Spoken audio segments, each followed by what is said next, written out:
Okay. Yeah, that's good. You good? Just like an old pro. Just like an old pro. And there's no like 7-second delay. So this is as live as it gets. It's awesome, yeah? Huh? I hear the music with these on, I don't hear you. You good? Okay. So I'm just going to do a brief intro and then introduce you. Kathy Hoteling, we got the little girl in Russia 17 years ago, this August, and we'll go. Okay. I'm going to be able to hear you talking. Should be. If not, let me know.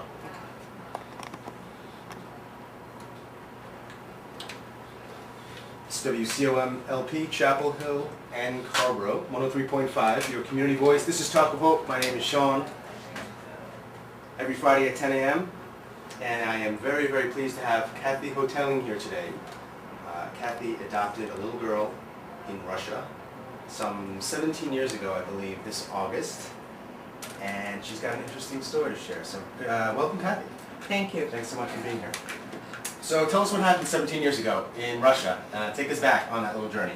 Okay, well, we got a week's notice and went to Moscow, and we're told that there were 2 girls waiting in an orphanage in Kirov to be adopted, and we took an overnight train to Kirov and went to the orphanage, and a darling little 7-pound, 4-ounce girl who was just over 4 months old was brought out to the waiting room. This is Moscow. It was in Kirov, actually. We took a train, overnight train, 13 hours to Kirov. After flying? After flying to Moscow. Yeah, well, we had a few hours before we got on the train, which was a great train ride, actually. And the little girl was swaddled, which means wrapped up tightly in a blanket. And as they say, when you adopt a child from Russia, they come with what they were born with on. So in other words, we had to take clothes. Nothing. They unswaddled her, and we needed to put diapers and clothes on her. And since we didn't know how big the child would be, we knew it was going to be the girl would be under 1. Needing diapers. We needed diapers, but also the clothes we brought were way too big, because even though she was 4 months old, she only weighed 7¼ pounds. She was a little thing. A little thing. And so the day went on, she was brought out, we held her, pictures were taken, and she was whisked away. And we spent the day at the orphanage, playing with the kids, waiting with another family who was there to adopt a boy.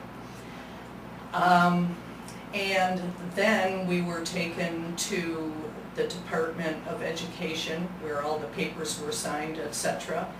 We had about 10 to 14 documents with us, which included references, information about our bank accounts, a home study that needs to be done before you can adopt, and a car pulls up at the corner. I reach out, hand the papers, and the guy whisks off. Like a movie. Like a movie. And he was taking them to be translated into Russian. We went shopping at the department store, which was quite different than our department stores, very little on the shelves. Is this where you got the diapers? No, we brought them with us. Nice, soft, cushiony, pamper type diapers. But way too big for her. Gotcha. But better than like the, thin. Right. But hurting. They were Pampers. Gotcha. And so we were taken back to the orphanage and had a meal, waited. All of a sudden, it was like hurry, wait, the whole day. And just before, I would say 45 minutes before our train was to depart to go back to Moscow, she was brought out. We dressed her and got on the train, and spent 13 hours on a train with her in a compartment with 2 beds. Okay. No place to really put her, so we emptied our carry-on luggage Oh, no. and made that into a little bed for her. How cute. And what was really You got any interesting, photos of that? yes. I'd like to see that.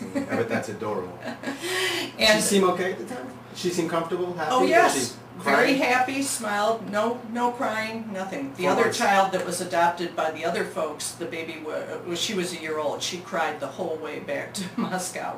Well, a month, yeah, that's different age. Exactly. The hard thing for me was, I woke up all night checking on her because she never woke up for 13 hours.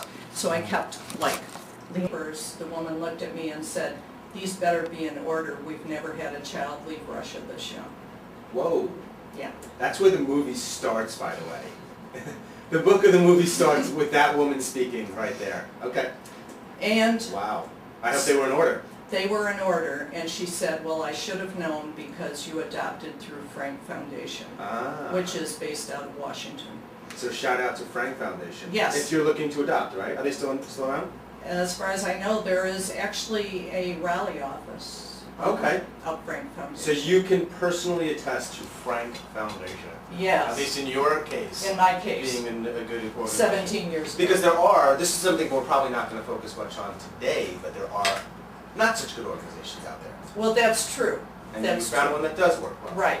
Well, I had some experience with some of those others, but we found this organization and it was great. Cool. All right. And actually, we adopted through Lutheran World Services, but Frank Foundation is kind of the conduit for the children. They work with the orphanages. They're a child relief agency in Russia and the Ukraine, but they're connected to World Child. Hmm. And so, What were some of the concerns you had when you had this child before and during? What were you thinking? Other than what any new mom might think. I was excited, I was nervous, and I was concerned because I know that people in Russia drink a lot, and so I was concerned about fetal alcohol spectrum disorder Before you went. before I went, So you were familiar with that before you went. somewhat. Okay. And even though I'm trained as a psychologist, that wasn't really something I studied. And I met with a drug alcohol person. I said, okay, what do I look for? And so she talked about facial characteristics. Hmm. I didn't see those. Can you tell us, do you remember what they are? Well, their faces can be quite distorted, Okay. a lot of anomalies. Like not symmetrical? Small folds of the eyes, the part of your face between your nose and your lip is very flat, as opposed to most of us who have a ridge there. Right, right. Thin upper lip. This is only for this disorder.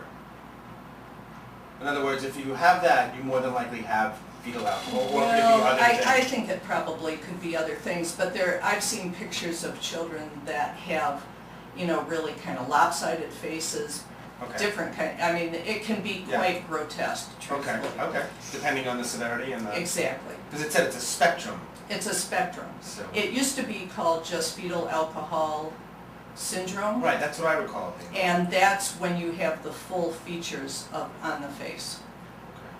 And now it's called a spectrum disorder because it's realized that only about 10% of the kids that are exposed to alcohol during in utero Mhm. are going to have the pronounced features.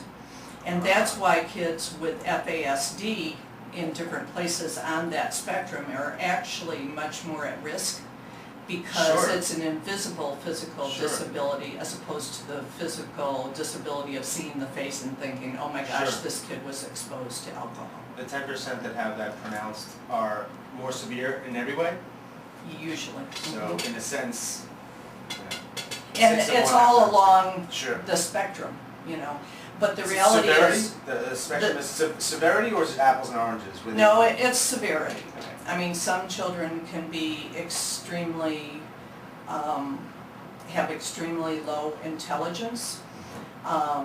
Most have learning disabilities. trouble learning in a lot of different ways. They show a lot of characteristics of different psychiatric disorders, and most of those are secondary to the fetal alcohol exposure. And I also read somewhere, and please correct me if I'm wrong, Mhm. it says fetal alcohol, but drugs can also be part of this equation, or is that a separate sort of conversation? Well, drugs could be. The reality is that most people that abuse drugs also drink. Right.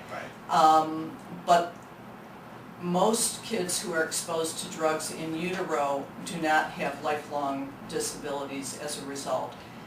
That's not true with alcohol. Not the case with alcohol. No, they will never recover in a sense. They will always have problems. They may be lessened if you can get the right kind of help and kind of teach them and create an environment in which that they can learn and thrive and be successful. But their problem, their diagnosis does not go away. So that makes me think, in the history of mankind, personkind, we've doing a lot of drinking. Mm-hmm. It's like what we do, that's what we do, Mm-hmm. as much as anything else. Unless this has come about because it combined with something in more modern times, this has been a problem forever. But didn't have a name, didn't have a treatment, it was what it was. And I think that it may have been the less severe, the FASD, the spectrum, as opposed to FAS where you had the grotesque features on the face. So, we don't really know how, 50, 60 years ago, certainly women were not told anything about drinking probably. Sure. And still today, many physicians say, oh, don't worry, you can have